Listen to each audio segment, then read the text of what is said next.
اس لیے یہاں یہ نہیں ہونا چاہیے کہ میں کون تو تو کون، درود پاک پڑھنا چاہیے. پتہ نہیں یہ لمحات یہاں بیٹھنا یہ قبولیت کا باعث ہو جائے. شاید میرے یہی الفاظ اللہ کی بارگاہ میں قبول ہو جائے، میری بخشش کا ذریعہ بن جائے. سبحان اللہ. شرم بندہ کرے گالی دینے میں، شرم کرے جھوٹ بولنے میں، شرم کرے کو لطیفے سنانے میں. یہ شرم کرنے والے کام نہیں، اسے شرم ہونی چاہیے. یہ گفتگو زبان اس لیے نہیں، تو جس مقصد کے لیے اللہ نے زبان دیا وہاں نہیں چلے گی تو کہاں چلے گی. اللہ. پڑھیں گے نا. الصلاۃ والسلام علیک یا رسول اللہ. الصلاۃ والسلام علیک یا رسول اللہ.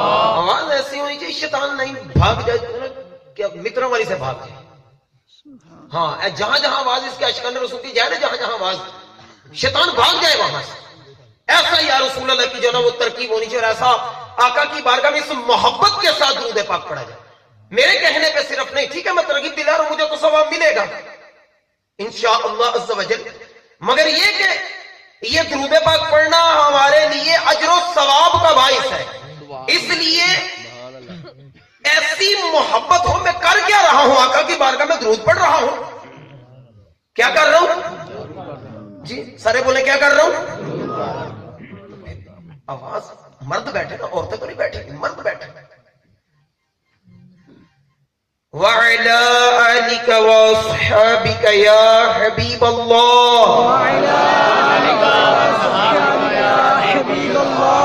الصلاة والسلام عليك يا نبي الله.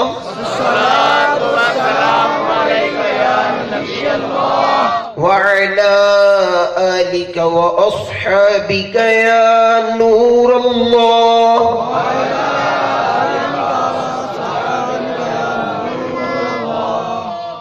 اللہ رب العالمین ہم سب کا یہ چند لمحات، چند گھڑیاں مل بیٹھنا اپنی بارگاہ میں قبول فرمائے. آمین. آپ کی توجہ رہے گی تو انشاءاللہ عز و جل ہمارا یہاں مل بیٹھنا ہمیں اس کے مزید فوائد حاصل ہوں گے.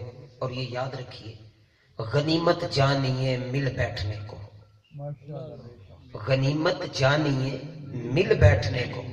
موت کی گھڑی سر پہ کھڑی ہے. اللہ. اللہ نے موقع دیا، یہ لمحے زندگی میں بار بار آیا نہیں کرتے. اللہ نے موقع دیا ہے، سعادت دی ہے. جو چند منٹ کے لیے وقت زیادہ ہو گیا، میں نے کورس کیا تھا بھائی 8:30 سے اوپر نئی ترکیب ہونی چاہیے. صبح مجھے سونا نہیں ہے فجر کے بعد، نہ میری عادت ہے. مجھے صبح 8 بجے پیریڈ پڑھانا جا کے، اور وہ بھی انگلش میں ڈیوٹی 8 بجے. تو خیر یہ تو ایک میں نے اس لیے عرض کر دیا کہ یہ الحمدللہ مرشد پاک کے مدنی ماحول، مرشد پاک کے دیے ہوئے مدنی ماحول کی برکت ہے. ان کے نظر کرم ہے، غوث اعظم رضی اللہ تعالیٰ عنہ کی نظر کرم ہے. اچھوں کے ساتھ نسبت ہو تو چلے اچھی جگہ پہ بیٹھے ہو، اچھا ذکر کر رہے ہیں اور سن رہے ہیں، ٹھیک. لیکن یہ کہ یہ بھی جو معاملات ہیں یہ بھی تو ساتھ ساتھ ہے نا، ان کو پیش نظر رکھنا. نماز فجر با جماعت، ٹھیک ہے، اس کی بھی نیت ہونی چاہیے. پھر اپنے ہر ایک کے اپنے اپنے معمولات ہوتے ہیں، ترکیبیں ہوتی ہیں. پر اللہ قبول کرے. ظاہر ہے محبت میں بیٹھے ہوئے، سنانے والے محبت میں سنا رہے ہیں. اللہ تبارک و تعالیٰ سب کو اس کی جزائے خیر عطا فرمائے. آئیے، دعوت اسلامی کا انداز ہے، دعوت اسلامی کے مدنی ماحول میں بیٹھے ہیں. میں آپ کو سب سے پہلے جو ہمارا انداز ہے درود پاک کی فضیلت عرض کرتا ہوں، اور درود پاک کی فضیلت میں آپ کو فرمان مصطفیٰ صلی اللہ علیہ وسلم سناتا ہوں. اور یہاں یہ بات مجھے اور آپ کو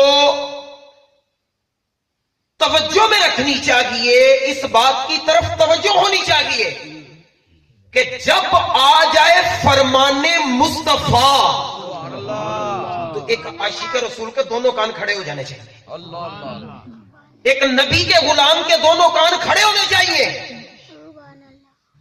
کہ مجھے آقا کا فرمان سنایا جانے لگا ہے، میں اس نبی کا فرمان سننے لگا ہوں جو سارے نبیوں کے تاجدار ہیں. ان کا فرمان مجھے سنایا جا رہا ہے. ہمارے آقا ہیں، میں جن کا صدقہ کھا رہا ہوں مجھے ان کا فرمان سنایا جائے گا. اب توجہ کیسی ہونی چاہیے؟ ہر طرف سے توجہ ہٹا کر حضور کے فرمان کی طرف توجہ ہونی چاہیے. انشاءاللہ عز و جل توجہ کے ساتھ انشاءاللہ سنتے رہیں گے. پیارے آقا مدینے والے مصطفیٰ شب اسرا کے دلہا سبحان اللہ. نانا حسنین دکھیا دلوں کے چین سرور کونین صاحب کعبہ قوسین کعبے کے بدر الدجا طیبہ کے شمس الضحا دافع جملہ بلا تاجدار ہر دو سرا.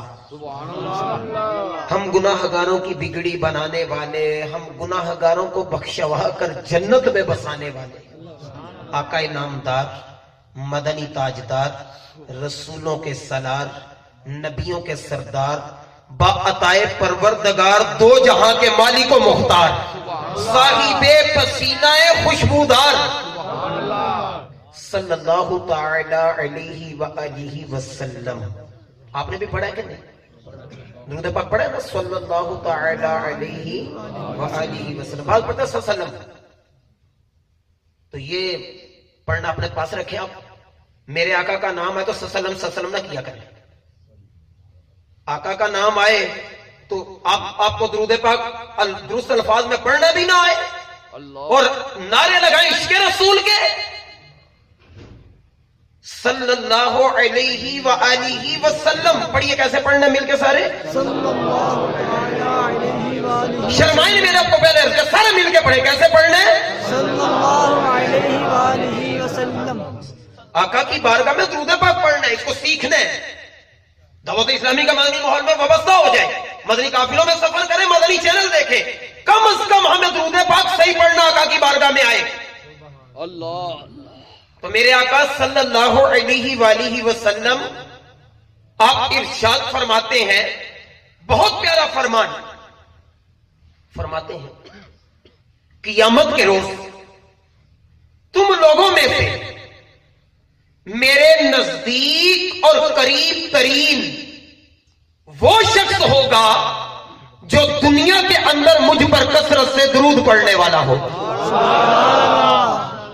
اللہ اللہ. فرماتے ہیں قیامت کے روز تم لوگوں میں سے میرے نزدیک اور قریب ترین وہ شخص ہوگا جو دنیا کے اندر مجھ پر کثرت سے درود پڑھنے والا ہوگا. کیا حسن والا، مال والا، وجاہت والا، پرسنالٹی والا، جی دنیا کے اندر کو بڑی ڈگری رکھنے والا. کون؟ کالا، گورا، چھوٹے قد والا، بڑے قد والا. یہاں یہ بات نہیں ہے. اسی لیے میرے آقا صلی اللہ علیہ وسلم غمخوار ہیں، یہ لجپال ہیں، یہ سب پر کرم فرمانے والے ہیں. انہوں نے یہاں پر نہ تخصیص رکھی ہے چھوٹے بڑے کی، نہ تخصیص رکھی ہے کالے گورے کی، نہ امیر و غریب کی، نہ بادشاہ و غلام کی، بلکہ مطلقاً فرما دیا کہ لوگوں قیامت کے روز تم میں سے میرے نزدیک اور میرے قریب ترین وہ ہوگا جو دنیا میں مجھ پر کثرت سے درود پڑھنے والا ہوگا. وہ ریڑی لگائے، وہ ریڑی لگائے، وہ دابڑا اٹھائے، وہ قد کا چھوٹا ہو، اس کا دنیا میں کوئی جاننے والا نہ ہو، سلام کرنے والا نہ ہو، مگر ہمیں سمجھانے والے نے سمجھایا ہے لگاتے ہیں اس کو بھی سینے سے آقا جو ہوتا نہیں منہ لگانے کے قابل.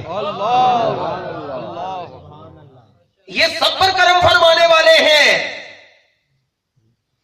اللہ کا شکر ادا کریں کہ اللہ نے ہمیں وہ آقا صلی اللہ علیہ وسلم عطا فرمائے ہیں کہ جنہوں نے نہ اپنے غریب امتی کو چھوڑا، نہ امیر کو چھوڑا، نہ چھوٹے کو، نہ بڑے کو، نہ کالے کو، نہ گورے کو، سب پہ کرم کر دیا. ہو کوئی بھی کسی نسل کا، کسی رنگ کا، کس انداز کا ہو، عاشق رسول ہو، آقا کا غلام ہو یا رسول اللہ کہنے والا، دنیا کے کسی کونے میں میرے آقا فرماتا ہے مجھ پر کثرت سے جتنا جو زیادہ درود پڑھنے والا ہوگا قیامت کے روز آمینہ کے لال کے وہ اتنا ہی نزدیک ہوگا. قیامت کا دن، ڈے آف ججمنٹ، جس کے بارے میں فرمایا 50,000 سال کا دن ہے. نفسا نفسی کا عالم. باپ بیٹے سے بھاگ رہا ہے، بیٹا باپ سے بھاگ رہا ہے، کوئی کسی کا پرسان حال نہیں، نفسا نفسی کا عالم ہے. سب گناہگار جو ہیں وہ اپنے گناہوں کے پسینے میں ڈوبے ہوئے ہیں. کوئی کسی کا پرسان حال نہیں قیامت کے روز. یہاں تک کہ میرے آقا صلی اللہ تعالی علیہ وآلہ وسلم نے جب قیامت کے منظر کو بیان کیا تو سیدہ طیبہ طاہرہ عائشہ صدیقہ رضی اللہ تعالی عنہا عرض کرنے لگی آقا آپ فرما رہے سب برہنہ ہوں گے، حضور کیا ایک دوسرے کو دیکھیں گے نہیں؟ تو میرے کریم آقا صلی اللہ علیہ وسلم نے فرمایا عائشہ رضی اللہ تعالیٰ عنہ اس وقت کسی کو کیا پڑی ہوگی کہ کون ہے، ہر ایک کو اپنی اپنی فکر ہوگی، نفسا نفسی کا عالم ہوگا، ہر ایک کو اپنی جان کی فکر ہوگی. تو میرے میٹھے میٹھے اسلامی بھائیوں، جب حدیث پاک میں ہے نبی پاک صلی اللہ تعالی علیہ وآلہ وسلم فرماتے ہیں کہ باپ بیٹے کے پاس جائے گا اور کہے گا بیٹا ایک نیکی کم ہے، مجھے ایک نیکی دے دو، میرا کام بن جائے گا. مفہوم عرض کر لوں حدیث کا خلاصہ. تو اس پر بیٹا کہے گا کہ ابا جان میں آپ کو یہاں نیکی نہیں دے سکتا، نیکیوں کی مجھے خود ضرورت ہے. جس نیکی کو آج ہم معمولی سمجھ کے چھوڑ دیتے نا، چھوڑو یار خیر یہ ویکھی جائے گی، نماز پڑھنا گے یار بڑی زندگی پہ یہ ویکھی جائے گی، کلمہ پڑھے ہے نا اللہ بخشن والا ہے، او فلانے نے کتی نو دودھ پیالہ بخشیا گیا سی اللہ بخشن والا ہے. بے شک اللہ بخشنے والے کو شک ہے اس میں بالکل کوئی شک نہیں، اللہ مہربان ہے. لیکن یہ یاد رکھو کہ رب کریم عز و جل جہاں رحیم اور کریم ہے وہیں پر جبار اور قہار بھی ہے. یہ بھی تو سامنے رکھو نا آپ. بہرحال آج یہ کر رہا تھا کہ جب قیامت کے روز کوئی پرسان حال نہ ہوگا، بیٹا اپنے باپ کو نیکی دینے کو تیار نہ ہوگا، تو اے عاشقان رسول، اے عاشقان صحابہ و اہل بیت، قیامت کے روز اگر کسی نے کام آنا ہے تو وہ ذات مصطفیٰ صلی اللہ تعالی علیہ وآلہ وسلم. اس لیے آج آسیو تھام لو دامن ان کا، آج ان کا دامن تھامے، آج ان کے دامن سے وابستہ ہو اور غلامی رسول، عشق رسول، محبت رسول، نبی کی غلامی، نبی کی اطاعت اس بات کا درس دیتی ہے کہ سب سے پہلا کام تو یہ ہے کہ میں اپنے آقا علیہ الصلوۃ والسلام پر درود پاک پڑھنے والا تو بچ جاؤں. میری اور آپ کی زندگی گزر گئی، لمحہ فکریہ فکر ہے نا بھائی، اپنے پہ غور بھی تو کرنا ہے نا. میری اور آپ کی زندگی کا ایک حصہ گزر گیا، وہ آقا دنیا میں تشریف لائے، آقا کا سر سجدے میں ہے، حضور کا سر سجدے میں ہے. جب مبارک پتلی پتلی گلے قدس کی پتیاں، ان لبوں کی نزاکت پہ لاکھوں سلام، آقا کے مبارک ہونٹ حرکت کر رہے، سر سجدے میں ہے، آقا کے ہونٹ حرکت کر رہے ہیں. کان قریب کر کے سنا گیا تو میرے آقا اللہ کی بارگاہ میں عرض کر رہے رب حبلی امتی، اے اللہ میری امت میرے حوالے کر دے، اے اللہ میری امت میرے حوالے کر دے. اللہ اکبر. آقا یاروں میں ہے، امت کا غم ہاری امت کے لیے آنسو بہا رہے ہیں. اور ایک مرتبہ صحابہ علیہ رضوان، ان کو سرکار نظر نہیں آ رہے، آقا صلی اللہ تعالی علیہ وسلم کا جلوہ زیبا نظر نہیں آ رہا، اور صحابہ علیہ رضوان ان کے بارے میں کہنے والے نے یوں کہا صحابہ وہ صحابہ ہر صبح جن کی عید ہوتی تھی خدا کا قرب حاصل تھا، نبی کی دید ہوتی تھی. یہ آقا کا دیدار کرنے والے، ان کو آقا کا چہرہ نظر نہیں آ رہا، آقا نظر نہیں آ رہے. صحابہ بے تاب، آقا کہاں چلے گئے؟ اب یہ وقت گزر رہا ہے، بے چینی پڑ رہی ہے، ان کا آقا علیہ الصلوۃ والسلام کی محبت میں اشتیاق میں بھڑکنا بڑھ رہا ہے. آقا نظر نہیں آ رہے، حضور کہاں چلے گئے؟ ڈھونڈ رہے ہیں صحابہ اکرام. کچھ صحابہ پہاڑوں کی طرف نکلے، ایک چرواہا بکریاں چروا رہا ہے. بہت توجہ طلب سننے والی بات ہے, جھنجھوڑنے والی بات سنانے لگا. ایک چرواہا بکریاں چروا رہا ہے. جا کے اس سے صحابہ پوچھتے ہیں بکریاں چروانے والے, تو نے ہمارے آقا والضحیٰ کے چہرے والے واللیل زلفوں والے آقا کو تو نہیں دیکھا؟ کہنے لگا میں آپ کے آقا کو نہیں جانتا, مفہوم عرض کر لو, میں آپ کے آقا کو نہیں جانتا, مگر ایک بات میں آپ کو بتا دیتا ہوں کہ آج تیسرا دن ہے, یہ پہاڑوں کے اندر کوئی شخص اس گرے و زاری کے ساتھ رو رہا ہے کہ اس کے رونے کا اس کا جو درد ہے نا, آواز کا درد, اس درد کی وجہ سے میری بکریوں نے 3 دن سے کھانا پینا چھوڑا. اللہ اکبر. 3 دن سے میری بکریوں نے کھایا کچھ نہیں. صحابہ سمجھ گئے کہ ایسے درد بھری آواز سے رونے والا کوئی اور نہیں ہو سکتا, یہ وہی غم خار امت, تاجدار رسالت, یہ وہ آمینہ کے لال ہمارے آقا ہیں جو غم امت میں آنسو بہا رہے. گئے وہاں گئے, جا کے دیکھا کیا, عاشقان رسول, اے میلاد منانے والوں توجہ سے سنو, وہاں پر جا کے کیا منظر دیکھیں, آقا کی وہ مبارک پیشانی جس کی رب قسمیں کھائے. آقا اس مبارک پیشانی کو نوکیلے پتھروں کے اوپر رکھ کر غم امت میں آنسو بہا رہے. غم امت میں حضور رو رہے ہیں, رب حب لی امتی, مولا میری امت کو بخش. اب غور کیجئے, یعنی میں عرض کر رہا تھا کہ وہ آقا صلی اللہ علیہ وسلم جو نوکیلے پتھروں پہ مبارک پیشانی رکھ کر میرے اور آپ کے لیے آنسو بہائیں, آج وہ امتی ایسے لاپرواہ, ایسی سستی کا شکار ہو گئے, ایسی توجہ پھٹ گئی کہ میرے اسلامی بھائیو درود پاک پڑھنا, یہ زبان ہمارا ساتھ دے رہی ہے. آپ اپنے پہ غور کریں, میں اپنے پہ غور کروں, میں اپنے گھر میں جان کے دیکھوں میری زندگی گزر گئی, میں کتنوں حضور کی بارگاہ میں درود پاک پڑھتا ہوں. جبکہ کہنے والے نے ہمیں یہ سمجھایا, میں پنجابی میں وہ آپ کو سنا دیتا ہوں, پہلے بھی سناتا رہتا ہوں. کہنے والے نے کہا پڑھتے صدا درود جو نبی اتے, اونا تائیں حضوریاں ہوندیاں نے, ایسا سونے دا قرب نصیب ہوتا, پھر کدے بھی نہ دوریاں ہوندیاں نے, جد بھی پڑھیے درود حضور اتے, دور کل مجبوریاں ہوندیاں نے, اور قسم رب دی سونے تے درود پڑھے آسا ساریاں پوریاں ہوندیاں.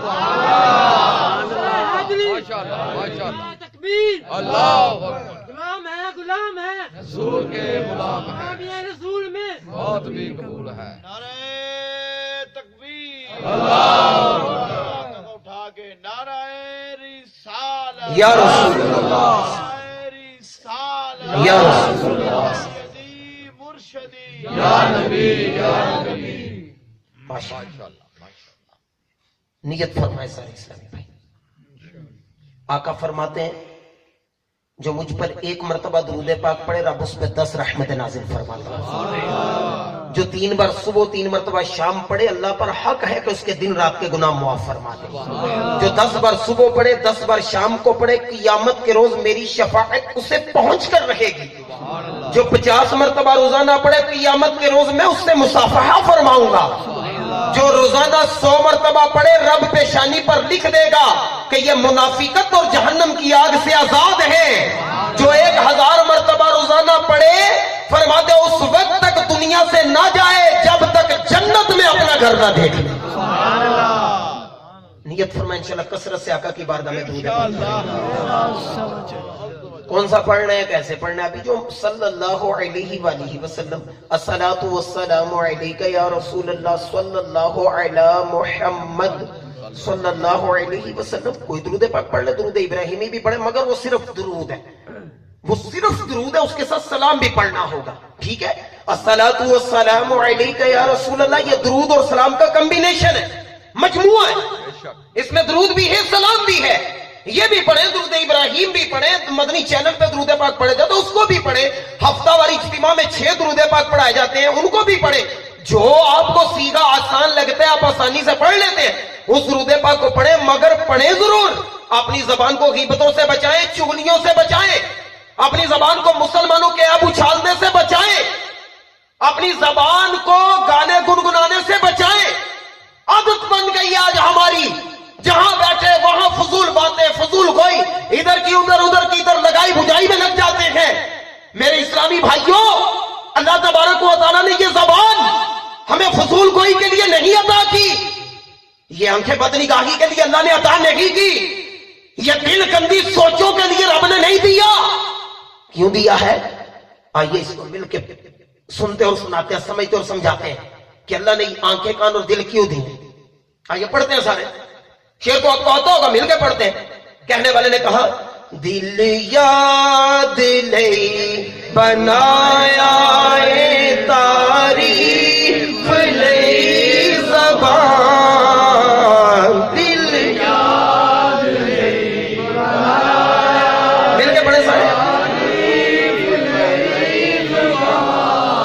ابھی سب نہیں پڑھ رہے، سارے مل کے پڑھے۔ دل یاد لئی بنایا اے تعریف لئی زبان، اکھیاں بنایا سونے دے دیدار واسطے، اکھیاں بنایا سونے دے دیدار واسطے۔ صلو علی الحبیب صلی اللہ تعالی علی محمد وعلی آلہ وصحبہ وبارک وسلم۔ چند منٹ آپ کے مزید انشاءاللہ اور لینے کی سعادت حاصل کروں گا۔ اسی محبت و عقیدت کے ساتھ انشاءاللہ آپ کو حسن مصطفیٰ کی بات سناتا ہوں۔ کس کی بات؟ سارے مل کے بولے کس کی بات؟ آقا کا نام سارے لے لیں، کس کی بات؟ حسن مصطفیٰ صلی اللہ تعالی علیہ وآلہ وسلم۔ اللہ اکبر۔ آئیے سنیں ایک بات، کچھ غیر مسلم امیر المؤمنین، مولا مشکل کشا، شیر خدا، داماد مصطفیٰ، داماد مصطفیٰ، مولا مشکل کشا، علی المرتضی، شیر خدا، کرم اللہ تعالی وجہہ الکریم، ان کی بارگاہ میں حاضر ہوئے اور عرض کرنے لگے کہ اپنے چچا کے بیٹے کے کچھ اوصاف تو بیان فرمائیں۔ چچا کے بیٹے سے کون مراد ہے؟ نبیوں کے تاجدار صلی اللہ تعالی علیہ وآلہ وسلم۔ عرض کرنے لگے کہ اے علی، اپنے چچا کے بیٹے کے کچھ اوصاف تو بیان فرمائے۔ اب میرے مولا مشکل کشا نے حضور کی جو شان بیان کی، آئیے اس کو ہم یہاں سن لیتے ہیں، سن اور سنا لیتے ہیں۔ میں حافظ قاری یا کوئی عالم یا جو نا وہ کچھ بھی نہیں ہوں، جو وہ ہوتا نا کہ پتہ نہیں کیا انداز ہوگا، کوئی ترنم، یا وہ میں وہی بالکل سادہ سا بندہ ہوں۔ یہ چند الفاظ جو بول رہے ہیں یہ دعوت اسلامی کے مدنی ماحول کی برکت ہے، آپ کی خدمت میں عرض کر رہا ہوں، ٹھیک ہے؟ تو جیسا سنانے کی سعادت حاصل کر رہا ہوں، قبول فرما لیجیے۔ اصل تو ہے اللہ قبول کر، اللہ کی بارگاہ میں قبول انشاءاللہ عز و جل کرم ہی کرنا، ٹھیک ہے؟ مقصود ہمارا اللہ کی رضا ہے، انشاءاللہ تبارک و تعالیٰ اس کو پیش نظر رکھیں گے، اللہ برکت عطا فرمائے۔